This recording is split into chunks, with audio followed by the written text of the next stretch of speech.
ओम जय गुरुदेव. तुळजापूर येडाईची यात्रा आली तर तुळजापूर येडाईची यात्रेला आता सगळे निघाले असतील तर मीही यात्रेला जाणार आहे.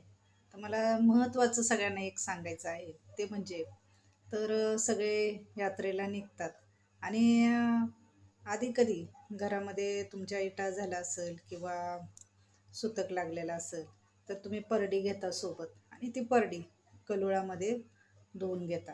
तर कधीही परडी ही कल्लोळामध्ये धुवायची नाही आहे.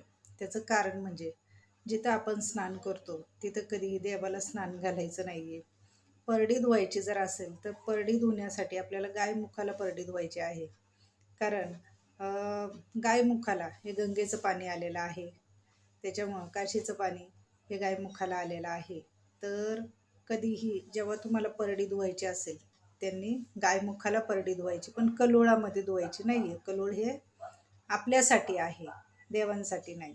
तर आणखीन एक सांगायचं म्हटलं तर ज्यांना कुणाला इटाळा असं झालेला असेल घरात किंवा सुतक होऊन गेलं असेल त्यांच्यासाठी सगळ्यात सोपा उपाय म्हटलं तर शेणानीच परडी सारवायची आणि नियम पण तोच आहे. शेणाने परडी सारवायची. त्याच्यामध्ये त्या शेणामध्ये थोडंसं गोमूत्र, दही, दूध, हळद, कुंकू, थोडंसं मध हे टाकून तुम्ही जर शेणाने जर परडी सारवली तर ती सगळ्यात पवित्र होते. आणि खरंच हा नियम सगळ्यांनी पाळा.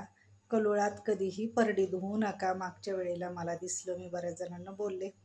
तर कसं आपण सांगणाऱ्याला वेड्यात काढतात बायका. मी म्हणत नाही मी खूप मोठी, पण काही वयस्कर बायका आहेत खूप मोठ्या आहेत, त्या म्हणतात आम्ही पहिल्यापासून करत आलो. पण तुम्ही पहिल्यापासून करत आले, पहिल्यापासून कलोळामध्ये परडी धुवत आले, तर तुमच्या जीवनामध्ये काय फरक पडला हा पण विचार करा. आणि काय तुम्हाला जीवनामध्ये त्रास होतो, तुमच्याकडे परडी असून तुम्हाला किती संकट येतात ह्याचा कधी विचार केला का? कारण हे नियम एकाने कुणीतरी धुतलेली पाहिलं की दुसरा तसंच करतो. ह्याचं कुणी नियम खरे काय ते कुणी बघत नाही आणि दुसऱ्याचं बघून सगळे वागतात. तुम्हाला जर असं काही शंका असेल तर तिथल्या पुजाऱ्यांना तुम्ही विचारा की हे बरोबर आहे का कलोळामध्ये परडी धुणं. आणि खरंच इथून पुढं कलोळामध्ये परडी धुवू नका. गायमुखाला धुवा किंवा शेणाने सारवलेली सगळ्यात चांगलं, खूप पवित्र होती आई. आणि चॅनलला सबस्क्राईब करा. खूप महत्त्वाचे व्हिडिओ मिळवा. ओम जय गुरुदेव. आई राजा उदय उदय पद्मावती माता की जय. बोल महाराष्ट्राच्या कळायचा बोले हर हर महादेव, हर हर महादेव.